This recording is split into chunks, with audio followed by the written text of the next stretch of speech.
Apa pakashata mudhara pangu bashata. Iwe, bhorere sinozopora. Mari.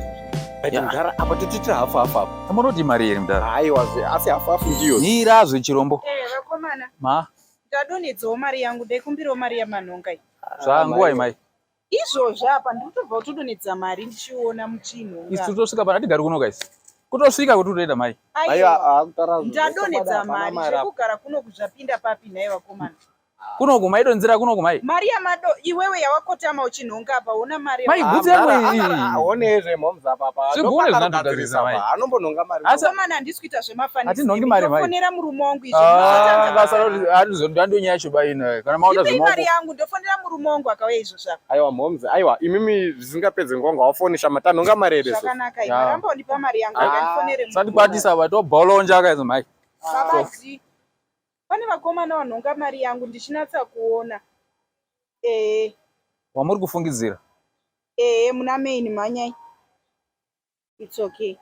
Chero muri kufungidzira manhonga mari kuti Ziwi bamomzi uchinhonga mari yangu. Mai kana uenda kukoti chaicho. Uya kuzviona siwe nguva yacho yawanhonga ndatonatsoona uchinhonga mari. Momzi ndingade ndaona munhu akotama zvapa momzi. Mazviona ndafonera murume wangu ari kusvika pana pamanje. Murume ine tustokwata pamhaya tustokwata mandati stobholonja. Iwe momzi wauti kanhonga mari nguva iko apa. Manhonga mari ndichiona apa muchitaura. Kufananidza kukoti chai kune inozi 16 onini mai.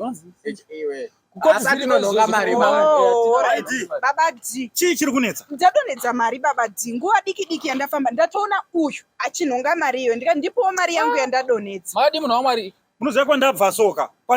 Izvo ndatosiya basa so. Ndiri pabasa izvozvi. Fudzai vakomana. But wazive kuti ndo watipfudzira kuti wanhonga mari sati wanhonga mari. Ndakuona handisi kufungidzira uyu ndamuona. Chinzwai maiti chinyarara. Right, inzwai vakomana. Zvinoitwa pamutemo kana uchinge wanhonga mari yemunhu unodini? Unodzosera kana wanhonga. Hakusi kutukana kana muchinge madzosera pamwe zvichida manyara kuti amai wadini wadonedza mari manyara kuwadzosera. Chingowadzosera nyaya idini?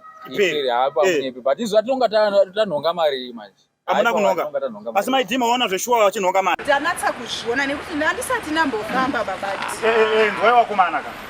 Ngatisazamane emasimba kana kuda kuti munoziva ndoshanda kupere. Hatikuzivi zvedu. Baba tindaraunda tinoshanda mari. Ina ndiziko munoshanda. Musadaro wamubve matipuma hapa munhu wamwari. Alright, samura tiratidza nechibasa handiti? Aiwa, ndo yacho.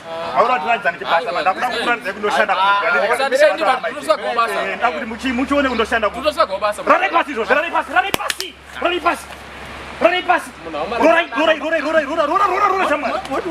Rorai futi muchidzoka kuno. Simukai. Jump. Garai pasi. Simuka. Iwe. Ndikuti chiko ine wakoma. Mirai. Manhonga mari wakoma. Awasati zvakwana nditi. Petata udonhonga isati kuona mari baisusu munhu wamwari. Iwe kuti pemeni makuda kunhonga kuita. Alright. Rorai. Amusati.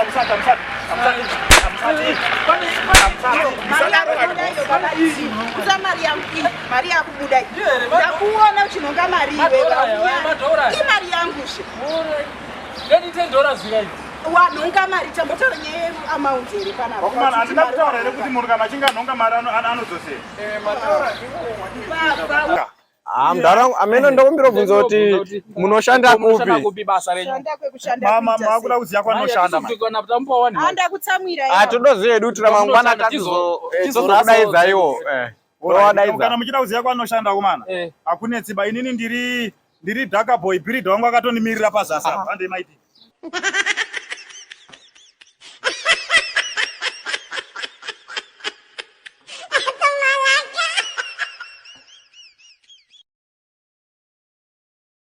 T1 Station.